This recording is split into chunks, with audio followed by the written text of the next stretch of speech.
என்னென்ன மாதிரியான காரியங்களை எல்லாம் ஆண்டவர் உங்களுக்கு செய்ய போறார், அதை இப்போ உங்களுக்கு நான் சொல்ல போறேன். என்னெல்லாம் ஆண்டவர் அவர் செய்கிறார்னா என்னெல்லாம் ஆண்டவர் செய்கிறார் அப்படின்னா, நீங்க என்னெல்லாம் செய்யணும்னு நினைக்கிறீங்களோ அது எல்லாமே அவருடைய லிஸ்ட்ல இருக்குங்க. ஹல்லேலூயா. நீங்க ஒன்றும் புதுசா ஒன்றும் கண்டுபிடிக்க முடியாது.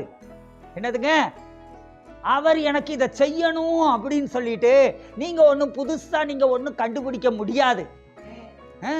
புதுசா துணி வேணும் அப்படின்னா அதை நீங்க புதுசா கண்டுபிடிக்க போறீங்களா? காட்டு புஷ்பங்களை பாருங்க, அதெல்லாம் முன்னாடியே எழுதி வச்சுட்டாரு. காட்டு புஷ்பங்களை பாருங்க, ஆகாயத்து பறவைகளை பாருங்க, அது சாலமோனை விட அழகா உடுத்திட்டு இருக்குது, கலர்ஃபுல்லா உடுத்திட்டு இருக்குது. அப்போ அதை விட அதிகமா நான் உங்களுக்கு செய்ய மாட்டேனா? அப்போ உங்களுக்கு என்ன வேணுமோ நீங்க ஒரு லிஸ்ட் போட்டு 1000மோ 10,000மோ நீங்க உங்களுடைய தேவைகள் எல்லாத்தையும் நீங்க எழுதினாலும் அது எல்லாமே அவர் ஏற்கனவே அவர் ஆயத்தம் பண்ணி வைத்திருக்கிறார். ஹல்லேலூயா. அது அவர் எல்லாமே உலக தோற்றத்திற்கு முன்பதாகவே அவர் மனதில் இருக்கிறது, அவர் யோசனையில் இருக்கிறது, அவருடைய சித்தத்தில் இருக்கிறது, அவருடைய திட்டத்தில் உள்ளது. ஹல்லேலூயா. அது எல்லாத்தையும் அவர் உங்களுக்காக செய்கிறார். ஹல்லேலூயா. அப்போ அவர் எப்படிப்பட்ட காரியங்களை செய்கிறார்னா, நீங்க 1000 விஷயமோ 10,000 விஷயமோ அவர்கிட்ட கேளுங்க, அது எல்லாமே அவர் ஏற்கனவே உங்க மனசுல அதெல்லாம் தோன்றுகிறதுக்கு முன்பதாகவே அது எல்லாமே அவர் ஏற்கனவே என்ன பண்ணி வச்சிருக்கிறாருங்க, உங்களுக்காக ஆயத்தம் பண்ணி வைத்திருக்கிறார். ஹல்லேலூயா. பக்கத்துல பார்த்து சொல்லுங்க, பி கூல். ஏன்னா அவர் உங்களுக்காக பெரிய பெரிய காரியங்களை எல்லாம் அவர் செய்ய திட்டமிட்டு இருக்கிறார். ஹல்லேலூயா. சவுல் கொன்றது 1000, தாவீது கொன்றது 10,000. சவுலும் தாவீதும் கொன்றதை காட்டிலும் கிறிஸ்து வென்றது ஏராளம். ஹல்லேலூயா. 33 கோடியையும் கிறிஸ்து ஜெயித்திருக்கிறார். ஹல்லேலூயா. நான் ஏற்கனவே ஒரு தடவை சொன்னேன், ராம ஆண்டா என்ன ராவணா ஆண்டா என்ன, எழுப்புதலை அனுப்ப கர்த்தரால் கூடும்னு சொன்னேன். ஆளட்டுமே, ராமனே ஆளட்டுமே, ராவணனே ஆளட்டுமே, ஆனாலும் கர்த்தருடைய கரம் சபையின் மேல் இருக்கிறது, ஆனாலும் கர்த்தருடைய கரம் தேசத்தின் மேல் இருக்கிறது. ஹல்லேலூயா. யார் ஆண்டாலும் சரி, கர்த்தர் சபையின் மூலமாகத்தான் தேசத்தை ஆசீர்வதித்துக் கொண்டிருக்கிறார். ஹல்லேலூயா. கர்த்தர் அதை செய்கிறதை நாம் பார்க்க போகிறோம்.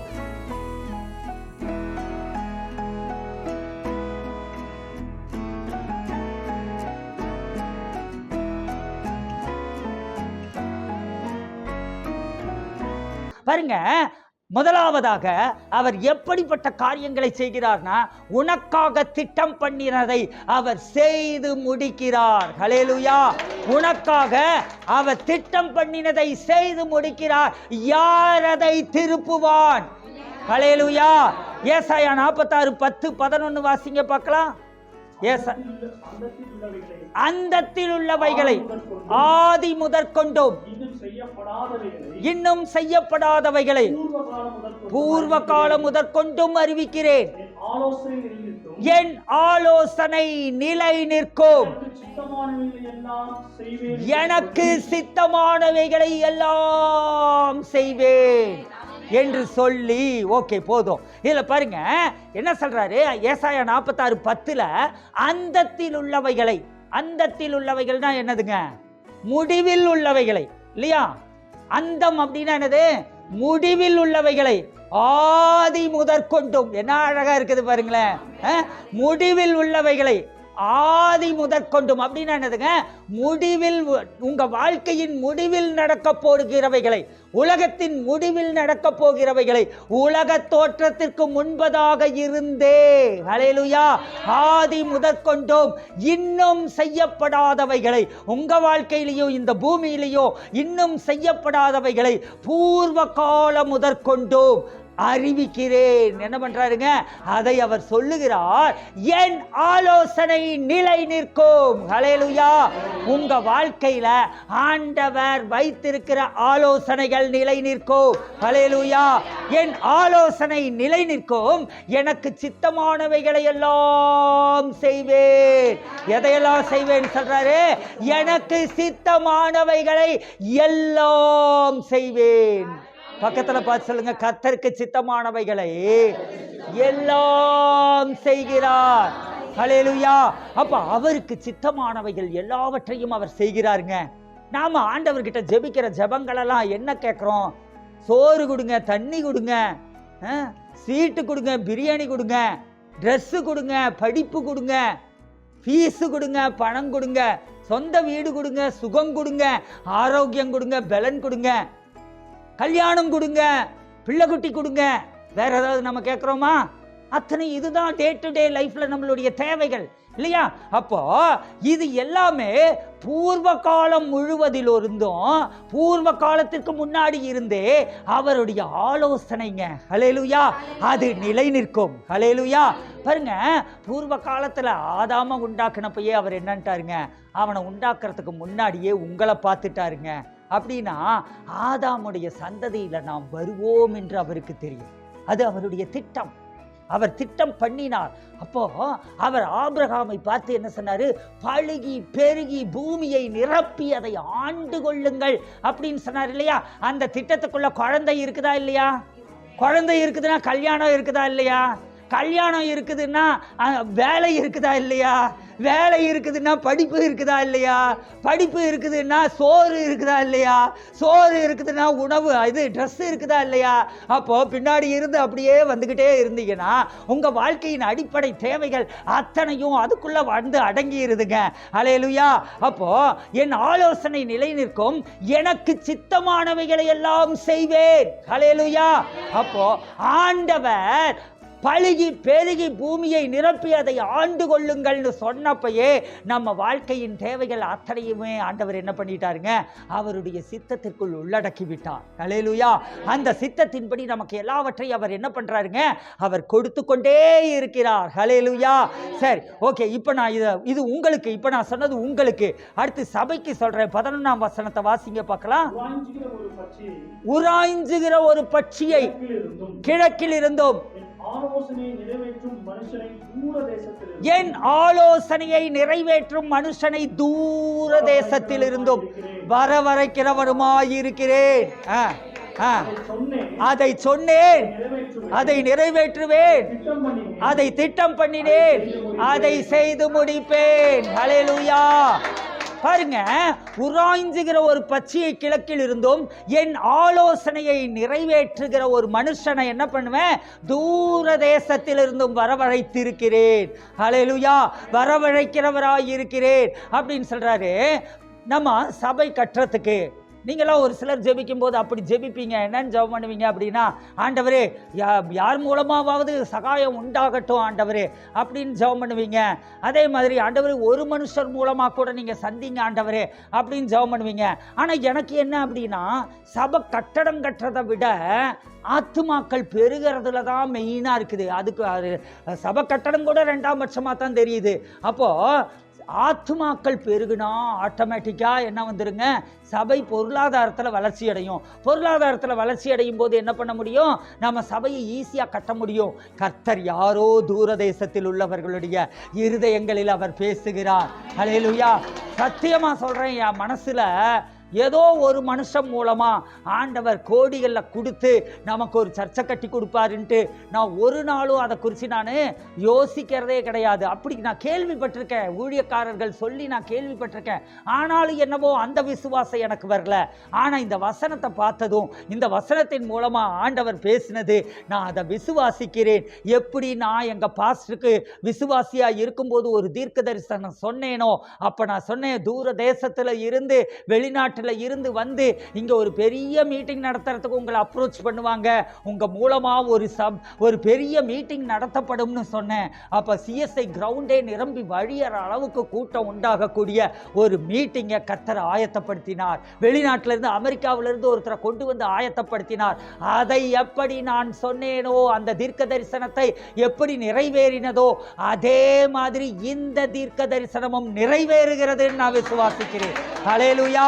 தூர தேசத்திலிருந்து கர்த்தர் நமக்கு சபையை கட்டுகிறதற்கு ஆயத்தம் பண்ணுகிற மனுஷர்களை ஆண்டவர் ஏற்படுத்தி கொடுக்கிறார். அதை சொன்னேன், அதை செய்கிறேன், அதை நிறைவேற்றுவேன், அதை திட்டம் பண்ணினேன், அதை செய்து முடிப்பேன். ஹல்லேலூயா, ஹல்லேலூயா. அவர் அதை சொன்னாரே, அவர் அதை சொல்லி இருக்கிறார். இன்றைய தினத்தில் அதை அவர் நிறைவேற்றி இருக்கிறார், அதை திட்டம் பண்ணி இருக்கிறார், அதை அவர் செய்து முடிக்கிறார். ஹல்லேலூயா.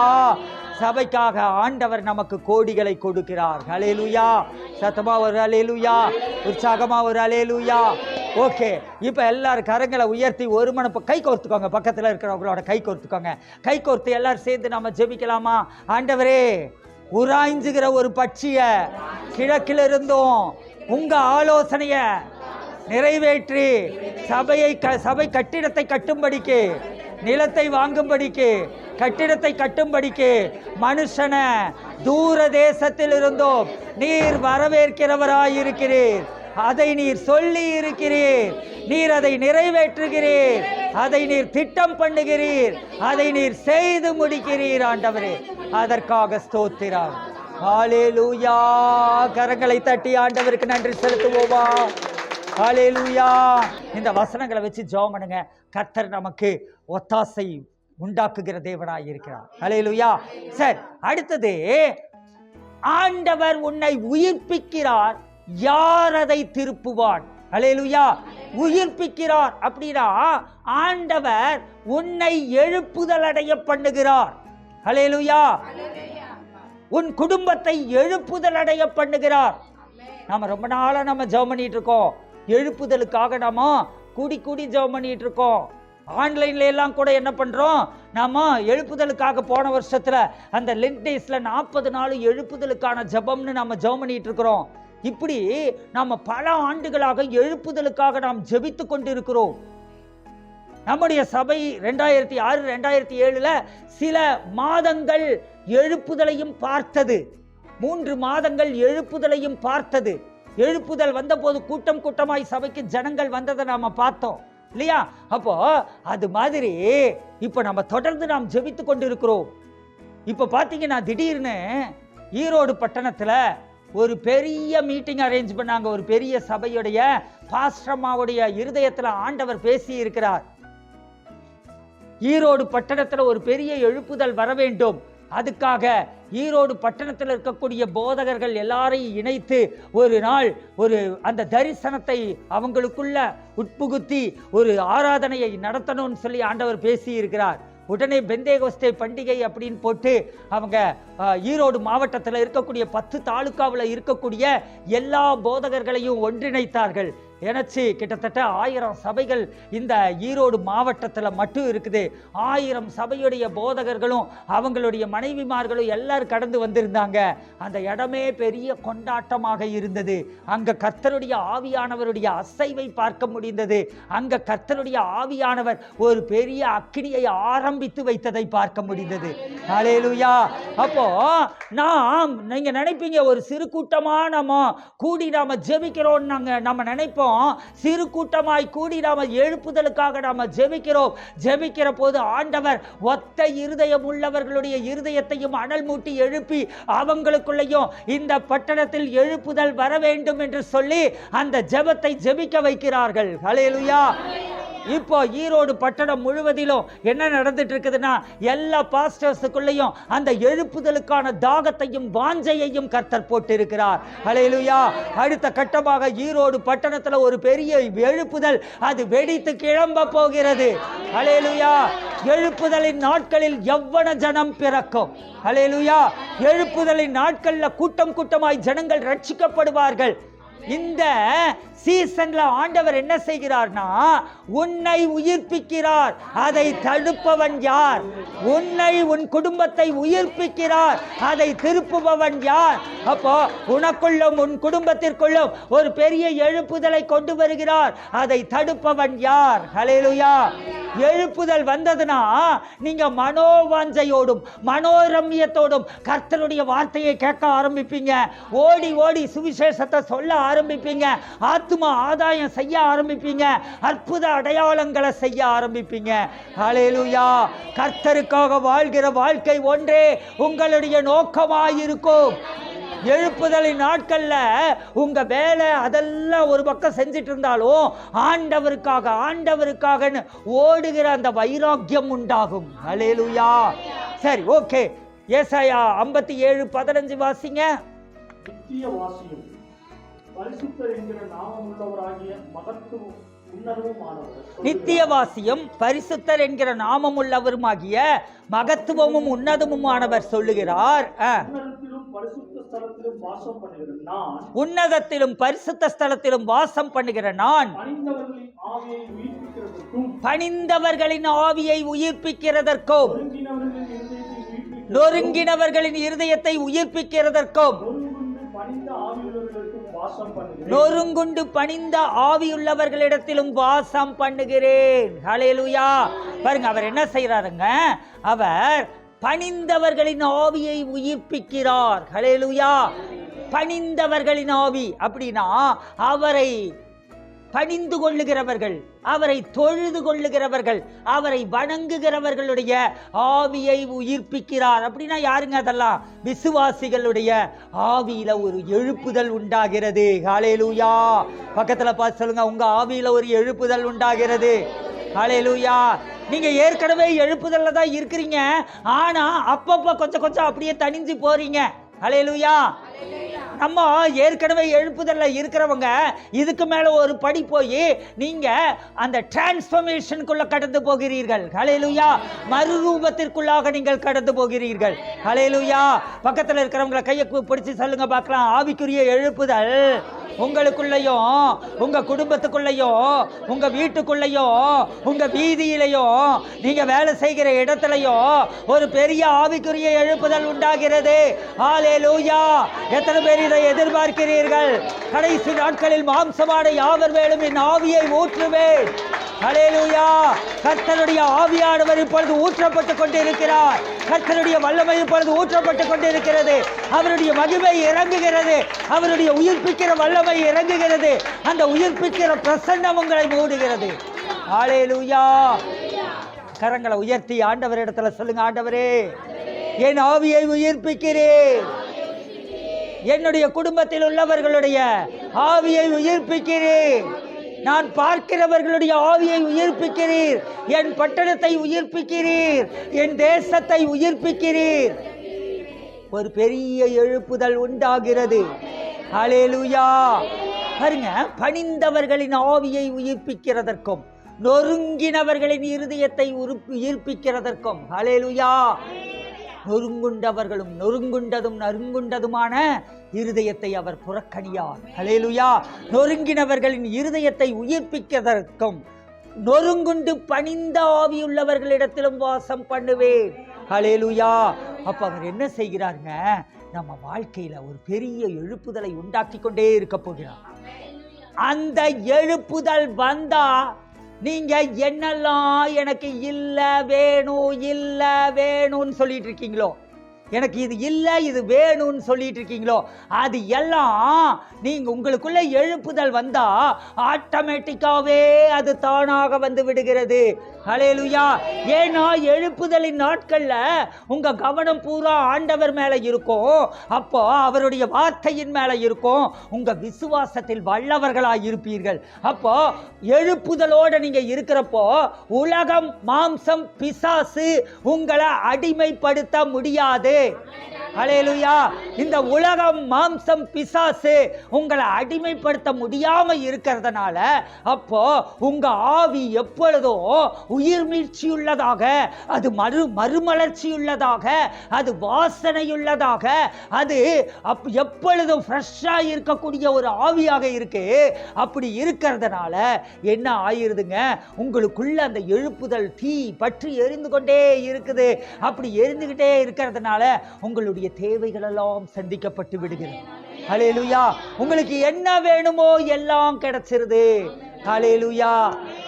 அதனால தாங்க ஆண்டவர் சொல்றாரு, முதலாவது தேவனுடைய ராஜ்யத்தையும் அவருடைய நீதியையும் தேடுங்கள், அப்பொழுது இவைகளெல்லாம் உங்களுக்கு கூட கொடுக்கப்படும். ஹல்லேலூயா.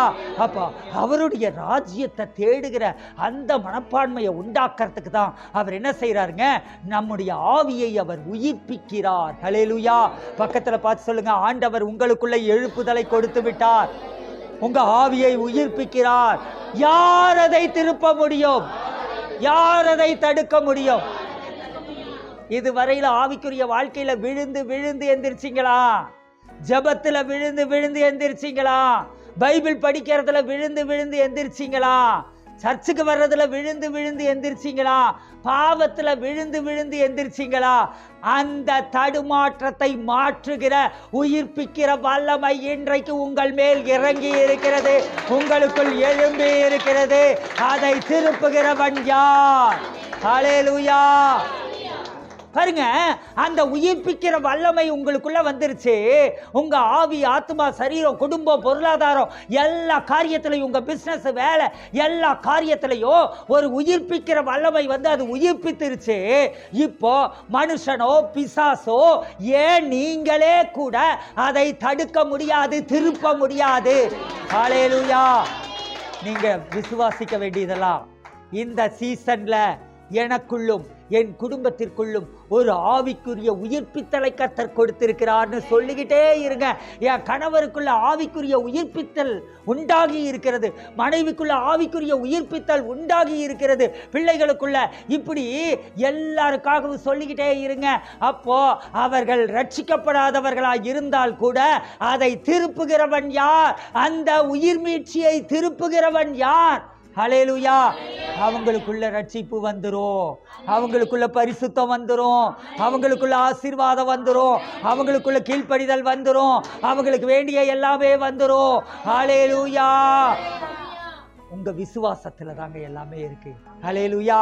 அவர் உங்களை உயிர்ப்பித்திருக்கிறார். ஹல்லேலூயா. பக்கத்துல பார்த்து சொல்லுங்க, அவர் உங்களை உயிர்ப்பித்திருக்கிறார். யார் அதை திருப்புவான்? அவர் சொல்றாரு, நான் செய்கிறேன், அதை திருப்புகிறவன் யார்? நான் உயிர்ப்பிக்கிறேன், அதை திருப்புகிறவன் யார்? ஹல்லேலூயா. உங்களுக்குள்ள ஒரு பெரிய உயிர்ப்பித்தல் உண்டாகி இருக்கிறது. ஹல்லேலூயா.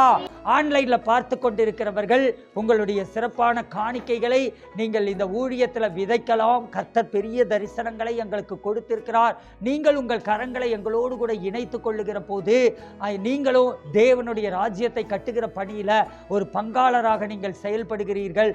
மாதா மாதம் ரெகுலரா நான் இத்தனை ரூபாய் நான் காணிக்கையாக செலுத்துகிறேன்னு சொல்லி நீங்க ஒரு பொருத்தனை செய்து கொண்டு நீங்க தொடர்ந்து செலுத்துங்கள். இந்த ஊழியத்தின் மூலமாக வருகிற அந்த தீர்க்க தரிசன அபிஷேகம், அந்த வரங்கள், வல்லமைகள், அதே நேரத்தில் விடுதலை, ஆசீர்வாதங்கள் உங்கள் வாழ்க்கையில பெருகுகிறதை நீங்கள் பார்க்க முடியும். கர்த்தர் தாமே உங்களை ஆசீர்வதிப்பாராக. ஆண்டவரே, ஆன்லைன்ல பார்த்து கொண்டிருக்கிற பிள்ளைகள் யாரெல்லாம் ஆண்டவரை விதைக்கிறார்களோ, விதைக்கிற பிள்ளைகள் ஆசீர்வதிக்கப்படட்டும். ஆண்டவரே அப்பா, இந்த ஊழியத்தில் விதைக்கிறவர்களை கர்த்தர் 1000 மடங்காக பெருக பண்ணுகிறதற்காக நாங்கள் நன்றியோடு கூட துதிக்கிறோம். நீங்க பொறுப்பெடுத்துக் கொள்ளுங்க. ஆசீர்வதிங்க. இயேசுவின் நாமத்தில் செபிக்கிறோம்.